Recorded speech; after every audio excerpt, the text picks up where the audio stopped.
Menntaskólinn við Sund fékk afhenta nýja og glæsilega byggingu á dögunum. Byggingin leysir af gamla kofa sem staðið hafa í Sundunum lengur en elstu menn muna að sögn Más Vilhjálmssonar rektors.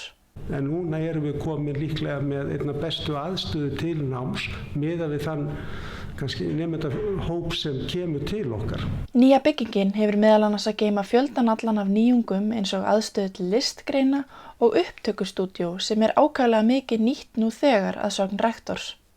Við vildum fá skóla sem byði upp á meiri sveigjanleika og væri skipulagður þannig að nemandi væri ekki alltaf bundinn við kennslustofuna þegar hann að læra.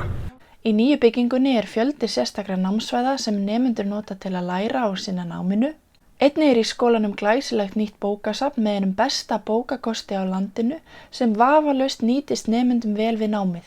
Það sem hefur gert einna mest fyrir skólabraginn nýr og glæsilegur matsalur sem mikið hefur verið nýttur frá því byggingin var tekin í gagnið. Við tókum nokkra nemendur tali og spurðum þá út í álit þeirra á nýju byggingunni. Hvernig finnst þér nýja byggingin, nýja matsalurinn? Nýja matsalurinn? Hvernig finnst þér nýja matsalurinn? Já, geggjað sko.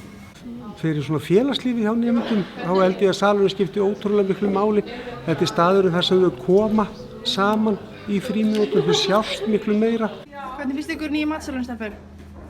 Bara fínt skvískoðan fyrr. Nemendur greinilega ákaflega ánægðir með þessa nýjung.